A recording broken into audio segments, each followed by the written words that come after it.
Hi, welcome to the award-winning Ed Brown Show. And you know, we have Mr. William Murry, and you talking about success and what young people need, all of us need, success in the business world. This young man has been on the show before, and I mean, he's always coming up with something new. He's thinking about an institute, and really, this is the thing that we need, especially for the young people, you know, success in business. Welcome, William Murry Well, and the Ed, Murry Group. it's always a pleasure being here with you, Ed.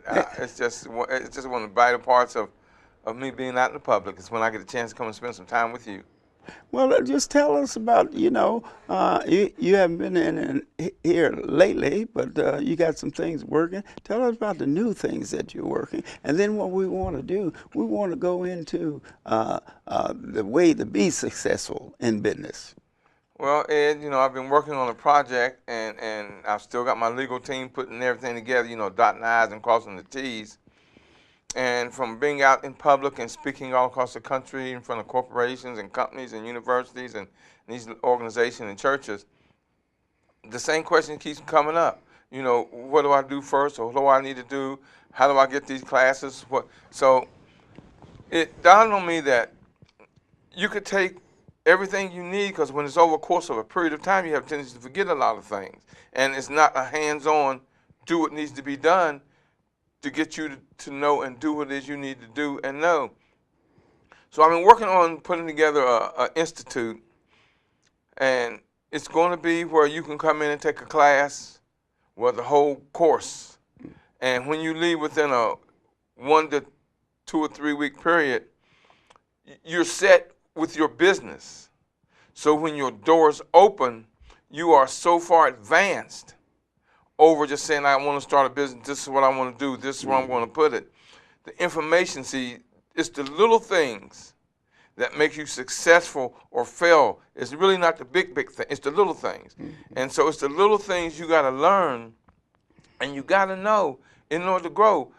People don't think to do the homework for their demographics. Which is one of the most important things in business, because you can't put things together in an area that's not going to fit. They think because it's a location, it's okay, or the fact that I don't quite have all the money, let me put it off. No, I teach you. We've got a course about OPM, how other people's money. Yeah, because that's very important. Very important. If you got some money, you'd be surprised how many people will invest in you and your business if you put it together correctly. Well, that's what my institute is. It's for you to come in and get a course that's going to advance you.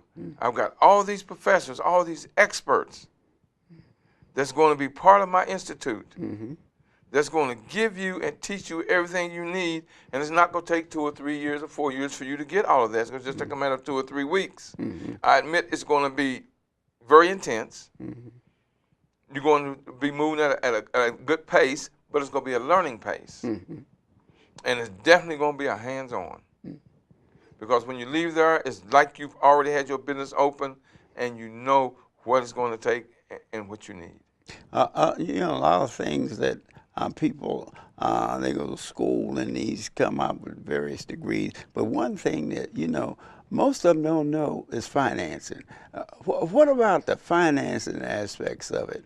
Because many times, a good example I would use the LA Clippers, where the financing went up to $2 billion, and they had people, I think Magic Johnson was one, and a couple other players. Yeah, right. And I think another young lady was involved.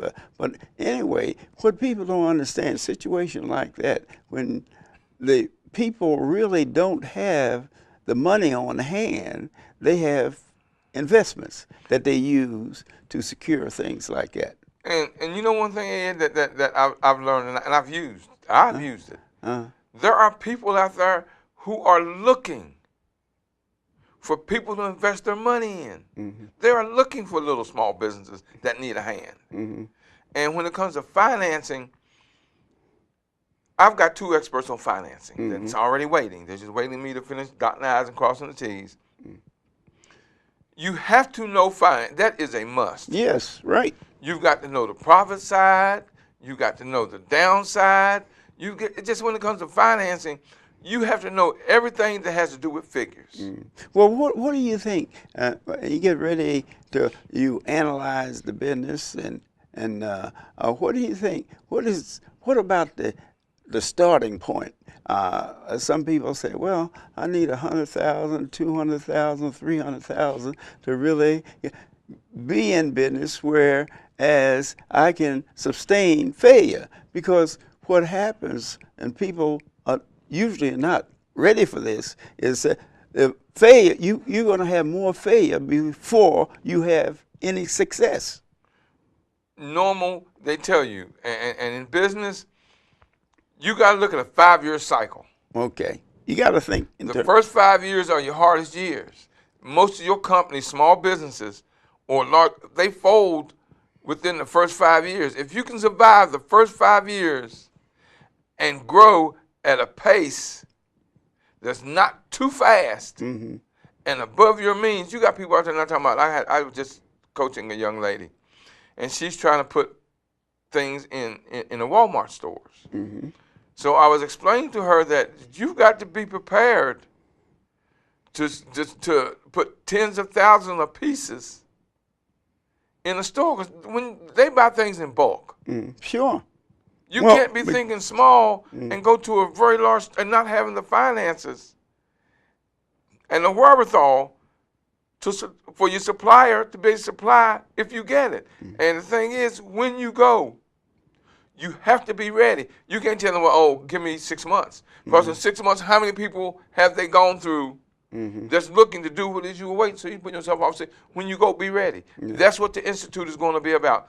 Having you ready for any growth that you need and showing you and giving you the rules and regulations. That's the reason I said, see, I'm not going to be one of the major instructors and teachers. I am going to teach what I know, my expertise. But I've got the expertise in other fields who are experts, going to come in and teach you and give you that course. And from there, it's up to you. You know, you can lead a horse to water, Ed. Like I tell you, you can't make him drink. You can give a person wisdom and knowledge, but you can't make him think. You have to realize, when you open up a business, you aren't going to know everything. But you want to know as much as you can so you won't get in there making mistakes that's going to cost you your business. That's what the Institute is. We're going to show you the things that's going to come on you.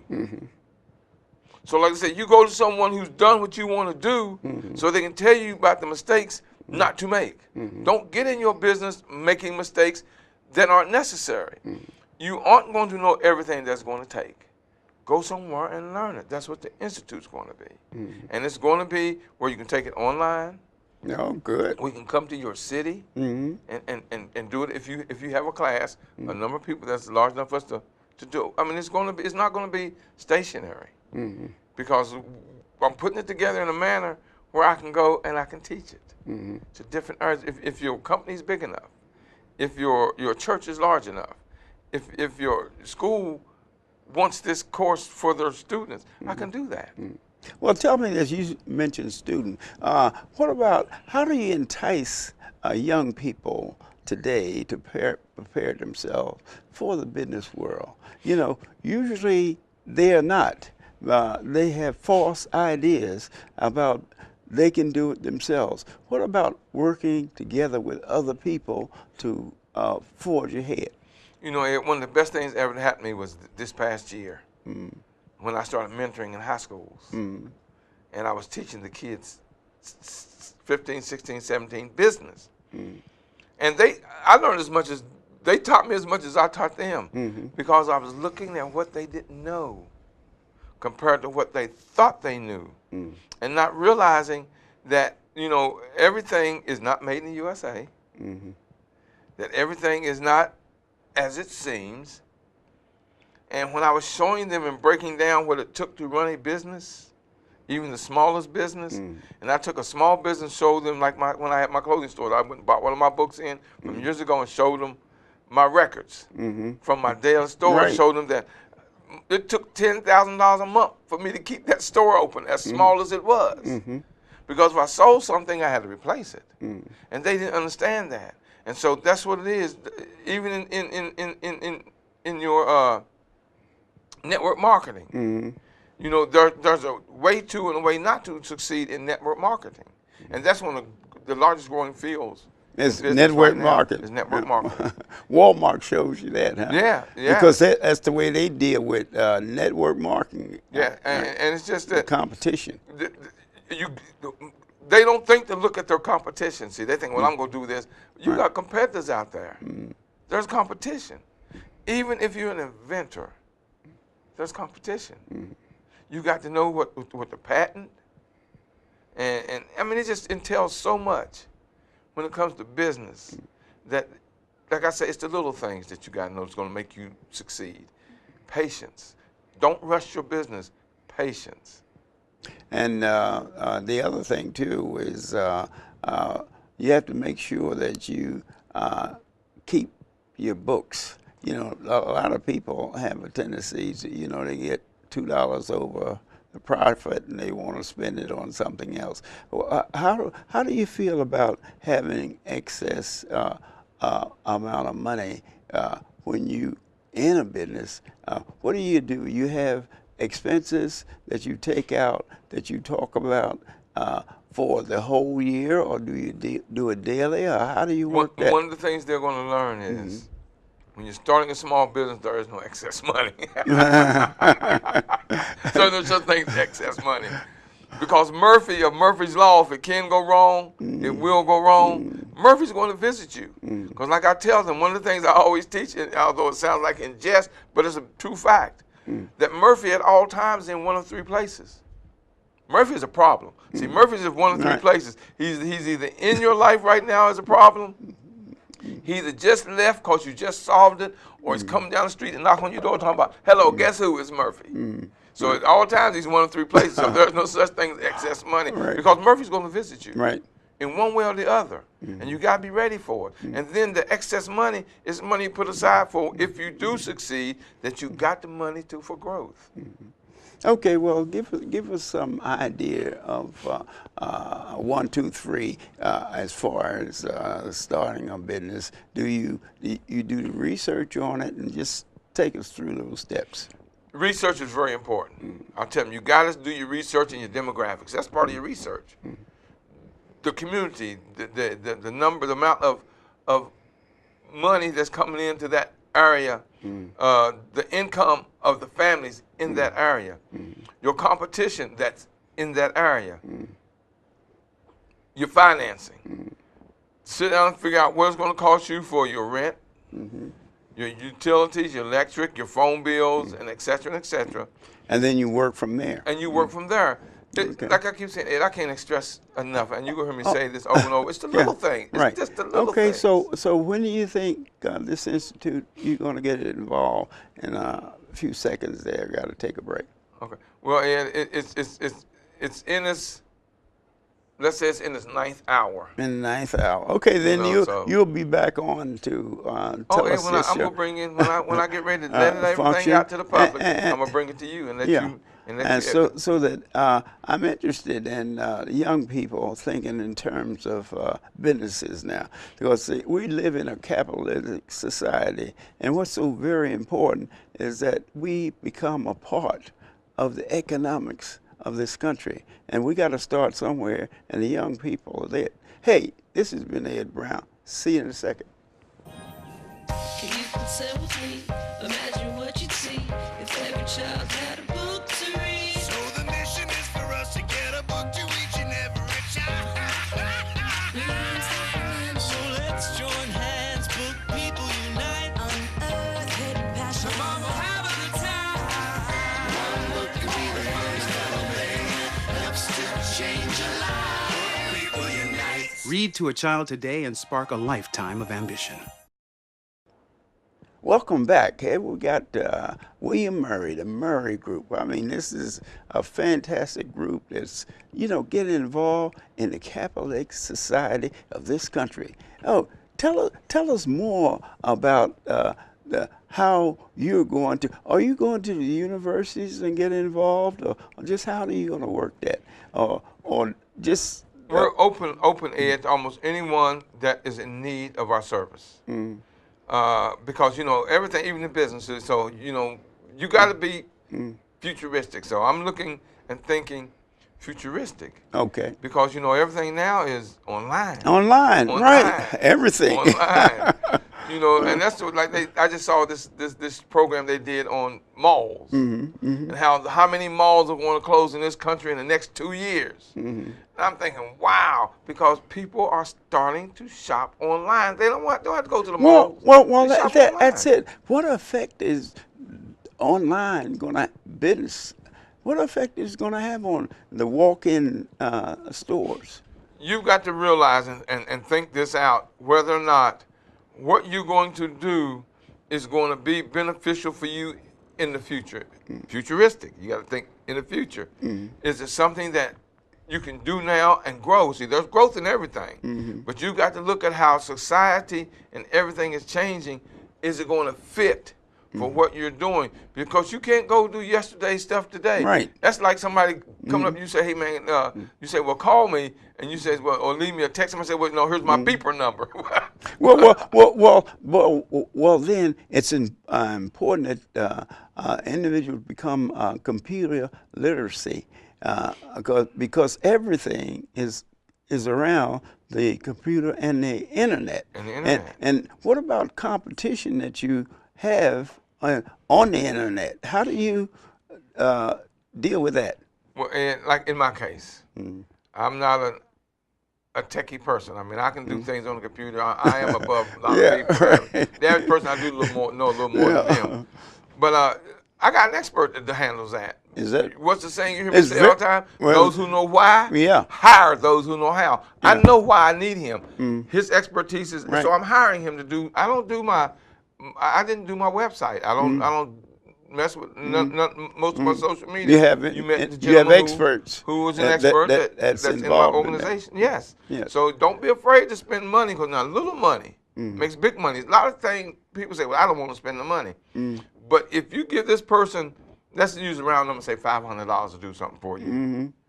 What is the outcome going to be of that $500? Is he going to make you $5,000, right? $50,000, it's investment. $500,000 off of that $500? It's not that you can't afford him; it's you cannot afford not to have him. Okay. Hey, we're going to sort of wrap it up with that, but we're looking forward to you bringing this institute, to the Ed Brown Show, and what we want to do is maybe get a group of your students, to come. I'm probably bringing a lot of my instructors and everything that you meet them. Okay. And everything, Ed. But this is something that's very much needed, because I speak to organizations all over I the know. country. I'm always developing. I've been dealing with it. Okay. I'm always developing. We've done several things together. Right. I know you have it well organized. Okay, this has been Ed Brown. We're going to take a break.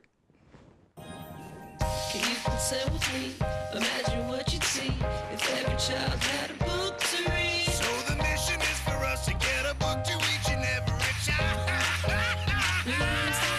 So let's join hands, book people unite, unearth hidden passion. Come on, have a good time. One book could be the first element, helps to change a life. People unite. Read to a child today and spark a lifetime of ambition.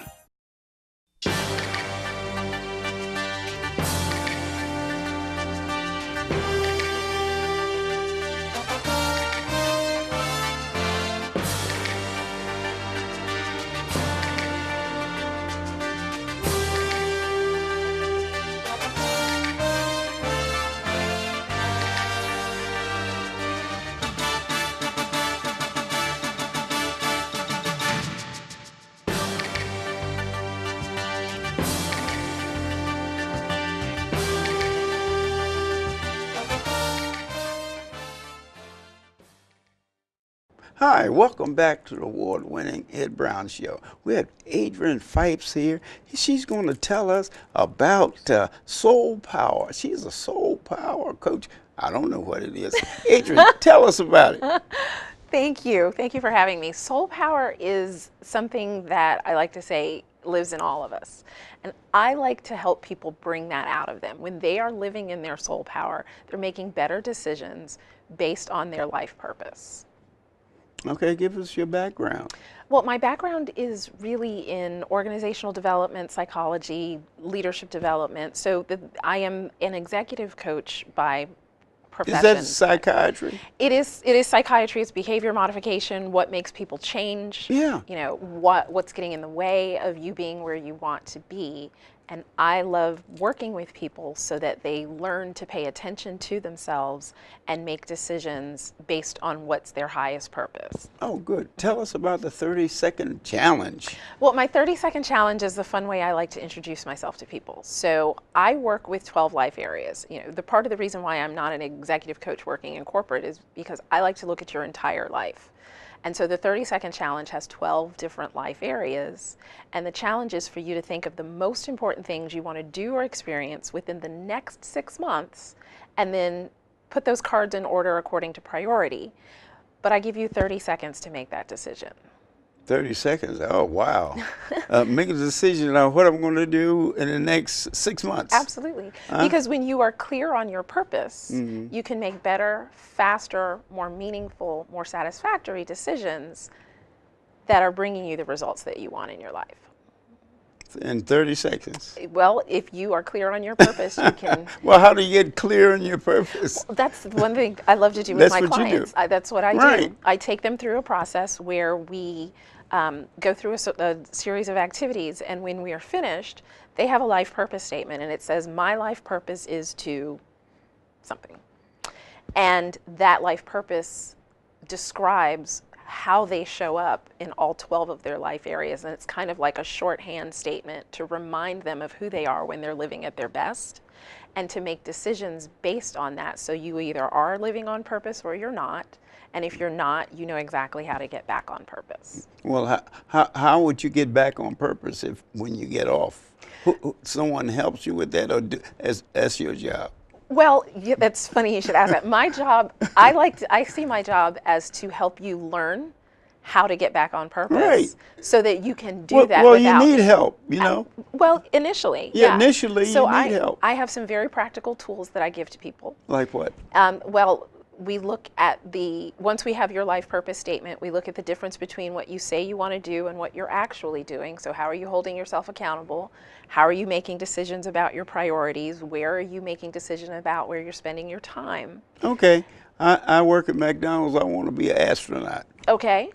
So, I mean, that's a great example. Where you are now is an Yeah, astronaut. Right. I mean, at McDonald's, where you'd Right. like to be is Right. an astronaut. So how do you create that roadmap that moves you step by step by step? And you help the individual Absolutely. I help do them that, achieve that goal. Absolutely. Absolutely. And do you have a time factor that's involved? Well, I have different coaching programs, so they can work with me for 3, 6, or 9 months. Right. I love working myself out of the job, so it's not about me working with you until you become an astronaut. It's about working on the way you make decisions about how you're moving towards becoming being an an astronaut. astronaut. Because oftentimes I end up working with people who want to become an astronaut because their mother told them to be an astronaut, or they thought it might be fun, or they were always told they'll never make money, you know, or they'll never be happy. That's the motivating thing that most people do. They choose professions that's going to make the most money. And that's why they're miserable. And that's why they don't that's why they're all on the road right now, running from their job. That's why they don't mind it, because it makes more money. I was asking a young lady, what do you want to be? You want to be a teacher or an attorney? I said, a teacher. I said, well, attorney makes more money. You know, but she gets probably satisfaction out of being a teacher. I like to call it the golden handcuffs, where you're making so much money, you're afraid to leave because you don't know that you'll ever make that kind of money again, but you're absolutely miserable. If you wake up on Monday morning and you're not skipping to work, you're probably in the wrong profession. So you should really enjoy what you're doing. If you love what you're doing, they say you'll never work a day in your life. And I know that to be true because I had a job that was paying great money and it wasn't satisfying. It wasn't fulfilling. Couldn't wait, you know, working hard, hardly working, can't wait to get off work at Friday, you know. Self-satisfaction. Absolutely. And generating it from within. Well, the finance motivation dictates your lifestyle, and how do you get around that? You say, "Well, hey, look, I you know, I want that, what's that, Rolls Royce, you say, or that, I want that mansion, but I don't want to sacrifice anything." You know, oftentimes people want things not because of the thing. You know, you think about somebody who has a Rolls Royce who is completely still unsatisfied with their life because what they were chasing, perhaps, when they were, you know, buying that Rolls Royce was an experience, was a feeling, was some meaning to their life. Right. And it's possible that you can have that feeling and that experience, that meaning in your life without having that Rolls Royce. You know, if you can't be happy where you are right now, you won't be happy along the journey. And when you get to where you are, you'll find something else to be unhappy about. Well, actually, can someone else help you with that, or that's self-sustaining? You know, in other words, your goal and another person's goal may be different. Yes. Well, they are different. You know, I love to say that purpose is as unique as your fingerprint. Right. And there's something that you have to do. There's something you have to do for yourself in the world that is unlike anything else anyone has to do. Right. Once you understand that and you are clear on what that purpose is, you do begin to self-generate that, not just regular joy, but unspeakable joy, just completely happy about everything that's going on. Even if the circumstances are not ideal, you find a way to find joy in what you're going through. Okay. Closing, tell us about the 30 seconds again. How do you get that? Right. So if you were interested, you can go to my website. It's soulpowercoach.com. And you can actually download the 12 life areas and take the 30-second challenge. And then come talk to me about, you know, I'm virtual, so people can connect with me on a webcam or over the phone, and we can talk about where you are now and where you'd like to be. Oh, that's wonderful. And your card is so unique here. Thank you. I had to ask about it, you know, because I think 30 seconds, what you're going to do, you're going to give an individual an opportunity to discuss the future. Absolutely. And how to get there. That's what I love That's to do. very important. Yes. And see, a lot of people, they have goals, and they don't know how really how to get there. They don't have a map. You know, they say, this is what you have to do this. Absolutely. But what you're doing, you're giving satisfaction, and also you giving a person a map of how to get there. That's exactly what I do. Roadmaps and exit strategies. Right. Yes. Yeah, that's excellent. And what we want to do now, how do you get people involved? Do you do it in a team manner, or do you do it individually? I do it individually. Individual. Very good. Okay, this has been Ed Brown, Adrian. I tell you, hey, 30 seconds, I've learned a lot in 30 seconds here. Is that Adrian Phelps, she really has a good idea. What do you want to do? Why don't you give her a call and find out and straighten your life out? I know she told me information here that in 30 seconds, 60 seconds, I didn't know that I could change my future or get back on the things I really want to do. See you next time.